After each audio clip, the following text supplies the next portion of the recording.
Assalamualaikum warahmatullahi wabarakatuh. Perkenalkan, nama saya Lisya Steningsi, saya dari program studi akuntansi dengan NPM 2512058. Pada kesempatan kali ini saya akan membahas materi pendidikan agama Islam mengenai ekonomi Islam. Nah, teman-teman pasti udah gak asing kan dengan ekonomi Islam? Nah, lebih jelasnya langsung saja kita bahas bagaimana itu ekonomi Islam. Baik, pengertian ekonomi Islam. Ekonomi Islam adalah suatu cabang ilmu pengetahuan yang berupaya untuk memandang, menganalisis, dan akhirnya menyelesaikan permasalahan ekonomi dengan cara-cara Islami.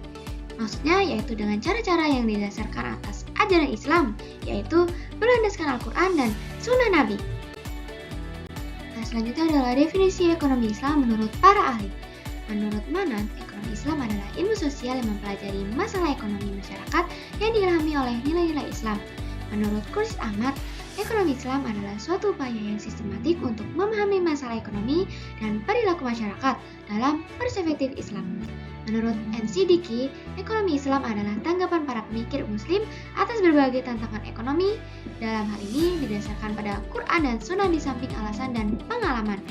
Selanjutnya adalah menurut Zaman, ekonomi Islam adalah suatu ilmu dan penerapan hukum syariah yang melindungi ketidakadilan dalam kaitannya dengan upaya kesejahteraan manusia dan pelaksanaan ibadah kepada Allah Subhanahu wa Ta'ala. Selanjutnya adalah tujuan dari ekonomi Islam. Yang pertama adalah untuk meningkatkan ekonomi agar lebih makmur. Yang kedua, menciptakan ekonomi yang adil dan merata. Yang ketiga, mewujudkan perekonomian yang stabil. Yang keempat, mewujudkan perekonomian yang serasi. Yang kelima, mewujudkan perekonomian yang menjamin kemerdekaan produksi. Dan yang terakhir adalah menciptakan ekonomi umat yang mandiri. Selanjutnya adalah prinsip atau nilai dasar ekonomi Islam. Yang pertama adalah tauhid, yang kedua keadilan, yang ketiga kenabian, yang keempat ma'at atau hasil, yang kelima sidik atau jujur, yang keenam amanah atau dipercaya, yang ketujuh fatonah atau cerdas, dan yang terakhir adalah tablik atau menyampaikan. Lembaga-lembaga ekonomi Islam di Indonesia. Berikut ini adalah lembaga-lembaga yang sering kita jumpai. Yang pertama adalah Bank Umum Syariah. Bank Umum Syariah itu terdiri dari asuransi syariah, lembaga gadai, BMT atau Baitul Ma'al Wat Tamil. Yang terakhir adalah pasar modal syariah. Lebih jelasnya, mari kita ulas satu persatu. Yang pertama yaitu perbankan syariah. Nah, perbankan syariah ini terdiri dari dua jenis utama bank. Yang pertama adalah Bank Umum Syariah dan yang kedua adalah Bank Pembiayaan Rakyat Syariah. Perbankan syariah juga terdiri dari unit usaha syariah. Nah, unit usaha syariah ini termasuk ke dalam bank umum konvensional, tetapi dia tetap beroperasi dalam prinsip-prinsip utama syariah. Selanjutnya kita akan bahas nih pengertian dari bank syariah.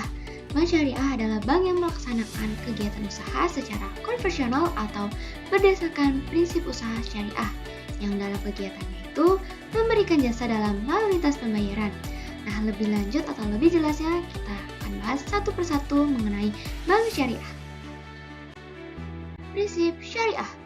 Menurut Undang-Undang Nomor 10 Tahun 1998, prinsip syariah adalah aturan perjanjian berdasarkan hukum Islam antara bank dan pihak lain untuk penyimpanan dana atau pembiayaan kegiatan usaha atau kegiatan lainnya yang dinyatakan sesuai dengan syariah. Nah, prinsip bank syariah ini terdiri dari 5. Yang pertama adalah prinsip bagi hasil atau mudharabah. Yang kedua adalah prinsip pernyataan modal atau musyarakah. Yang ketiga, prinsip jual beli barang dengan memperoleh keuntungan atau murabahah. Yang keempat adalah pembiayaan barang modal berdasarkan prinsip sewa murni tanpa pilihan atau ijarah. Dan yang terakhir adalah pilihan pemindahan kepemilikan atas barang yang disewa oleh bank dan pihak lain atau ijarah wa itikna. Selanjutnya yaitu peran bank syariah. Bank syariah itu turut berperan dalam menunjang pembangunan ekonomi bangsa Indonesia, terutama melalui upaya peningkatan peranan pengusaha muslim dalam perekonomian nasional dan bertindak sebagai katalisator. Maksudnya adalah sebagai pengembangan lembaga-lembaga keuangan syariah di Indonesia. Selanjutnya kita akan membahas mengenai fungsi bank syariah. Fungsi bank syariah yang pertama yaitu manajer investasi. Manajer investasi menunjukkan bahwa bank syariah tersebut merupakan manajer investasi dari pemilik dana yang dihimpun, karena besar kecilnya pendapatan atau bagi hasil yang diterima oleh pemilik dana yang dihimpun itu sangat tergantung pada keahlian, kehati-hatian, dan profesionalisme dari bank syariah. Yang kedua yaitu investor. Investasi yang sesuai dengan syariah tersebut meliputi akad murahabah, sewa menyewa atau leasing, musyarakah, akad mudarabah, akad salam atau istisna, pembentukan perusahaan atau akuisisi pengendalian atau kepentingan lain, dan lain sebagainya. Yang ketiga yaitu jasa keuangan. Jasa keuangan menunjukkan bahwa bank-bank Islam juga menawarkan berbagai jasa-jasa keuangan lainnya untuk memperoleh imbalan atas dasar agensi kontrak atau sewa. Contohnya seperti letter of guarantee, wire transfer, letter of credit, dan lain-lain. Dan yang terakhir adalah fusi sosial. Konsep perbankan Islam mengharuskan bank-bank Islam memberikan pelayanan sosial, apakah melalui dana qard atau pinjaman kebijakan atau zakat, dana sumbangan sesuai dengan prinsip-prinsip Islam. Selanjutnya adalah kajian terhadap asuransi. Pemahaman terhadap asuransi konvensional adalah haram yang tergantung dalam unsur gharar, maisir, dan riba. Maksudnya adalah yang pertama unsur gharar, itu terdapat pada bentuk akad atau perikatan yang melandasi penutupan polis. Nah, akad yang terdapat pada asuransi konvensional ini dikategorikan sebagai pertukaran pembayaran premi dengan uang pertanggungan. Yang kedua adalah unsur maisir, yaitu terjadi apabila peserta asuransi atau pemegang polis membatalkan kontraknya pada masa reversing period. Ia tidak akan menerima kembali uang yang telah dibayarkan kecuali sebagai kecil saja atau biasanya kurang dari 5%. Yang ketiga adalah unsur riba, yaitu terkandung dalam melakukan usaha dan investasi yang merugikan menggunakan sistem bunga, terutama oleh bank-bank konvensional dan funds manager. Selanjutnya kita akan bahas definisi penggadaian syariah atau RHN. Maksudnya adalah menjadikan suatu benda berharga dalam pandangan syara sebagai jaminan hutang dengan kemungkinan hutang tersebut bisa dilunasi dengan barang tersebut atau sebagainya. Lebih jelasnya, mari kita ke pembahasannya. Selanjutnya adalah rukun dan syarat pegadaian syariah. Rukun pegadaian itu terdiri dari 5. Yang pertama adalah rahin. Rahin yaitu orang yang menggadaikan. Yang kedua adalah murtahin, yaitu orang yang menerima gadai. Dan yang ketiga adalah marhun, yaitu barang jaminan. Syarat-syarat pegadaiannya yaitu 1. Mempunyai nilai menurut syariat, 2. Harus ada pada waktu akad, dan ketiga harus bisa diselesaikan seketika kepada murtahin atau wakilnya. Selanjutnya adalah marhum bin atau dain, yaitu hutang. Adalah jumlah pinjaman yang jelas dan wajib dibayar. Syaratnya yaitu pastinya harus jelas rahim dan murtahin. Yang kedua, harus tetap dapat dimanfaatkan. Dan yang ketiga adalah harus lazim atau mengikat pada waktu akad. Selanjutnya yang terakhir adalah ijab dan qabul. Ini artinya adalah pernyataan gadai dari para pihak. Syaratnya yang pertama yaitu keduanya jelas mengungkapkan keinginan untuk akad rahan. Yang kedua adalah kesesuaian qabul dengan ijab.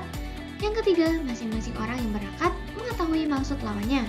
Yang keempat adalah persambungan qabul dengan ijab dalam majelis akad. Selanjutnya kita akan membahas pengertian Baitul Mal wa Tamwil atau BMT. Menurut Hosen dan Hasan Ali adalah lembaga keuangan mikro yang dioperasikan dengan prinsip bagi hasil atau syariah yang menumbuhkan kembangkan bisnis usaha mikro dan kecil dalam rangka mengangkat derajat dan martabat serta membela kepentingan kaum fakir miskin. Ini ditumbuhkan atas dasar prakarsa dan modal awal dari tokoh-tokoh masyarakat setempat dengan berlandaskan pada sistem ekonomi yang salam, yaitu keselamatan, berintikan keadilan, kedamaian, dan kesejahteraan. Selanjutnya adalah fungsi BMT. Yang pertama adalah Baitul Ma'al. Bait itu adalah rumah dan ma'al itu adalah harta. Artinya adalah menerima titipan dana zakat, infak, dan sedekah serta mengoptimalkan distribusinya sesuai dengan peraturan dan amanahnya. Yang kedua adalah Baitul Tamwil. Bait itu adalah rumah dan at-tanwil itu adalah pengembangan harta. Itu artinya melakukan kegiatan pengembangan usaha-usaha produktif dan investasi dalam meningkatkan kualitas ekonomi pengusaha mikro dan kecil, terutama dengan mendorong kegiatan menabung dan menunjang pembiayaan kegiatan ekonominya.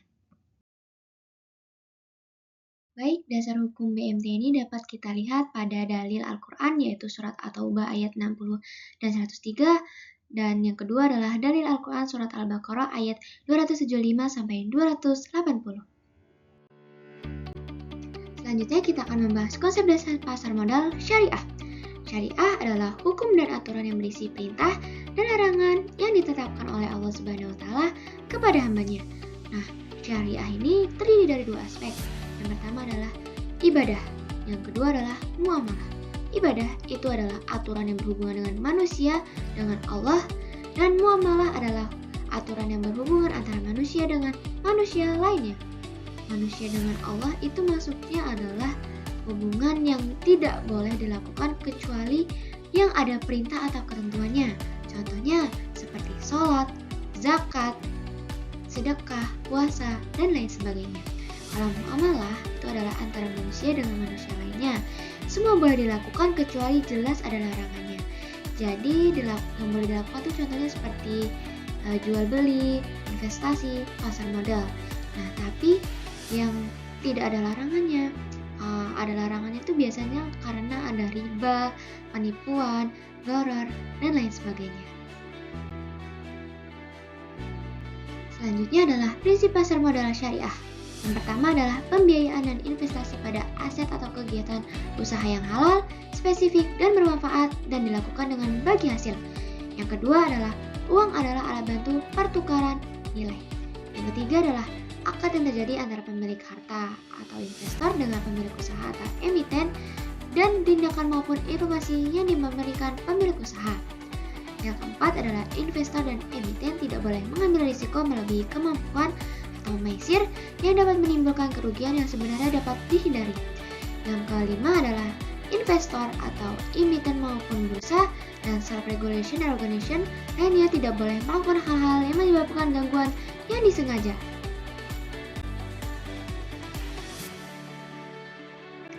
Baik, itu adalah pembahasan mengenai ekonomi Islam. Jadi, kita tahu bagaimana sih ekonomi Islam itu beroperasi dalam prinsip-prinsip syariah. Nah, semoga apa yang saya sampaikan dapat bermanfaat bagi kita semua dan mudah dipahami. Saya akhiri, wassalamualaikum warahmatullahi wabarakatuh.